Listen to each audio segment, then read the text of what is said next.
Jemaah Haji Embarkasi Padang Kloter 1 telah mendarat dengan selamat di Bandara Internasional Minangkabau. Jemaah Haji Embarkasi Padang Kloter 1 sebanyak 421 orang telah mendarat di Bandara Internasional Minangkabau pada Kamis 12 Juni 2025.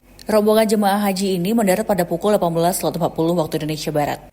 Para jemaah haji langsung disambut oleh CEO Regional 3 PT Angkasa Pura Heru Karyadi. Dan bersama dengan ini juga PLH Kakanwil Kementerian Agama Sumatera Barat, Abrar Munanda, serta EGM PT Angkasa Pura Bandara Internasional Minangkabau Doni Subardono menyambut kepulangan jemaah haji. Petugas pelayanan di penjemputan langsung bergerak sesuai tugas masing-masing. Jemaah haji kemudian dibawa ke asrama haji. Setelah keluar dari pintu kedatangan, para jemaah kemudian diangkut dengan bus ke asrama haji untuk dibawa pulang ke daerah masing-masing. Abra Munanda menyampaikan rasa syukurnya atas kepulangan jemaah haji dengan selamat. Untuk kloter pertama jemaah haji dari Sumatera Barat berangkat pada 3 Mei 2025, jemaahnya sebanyak 423 orang.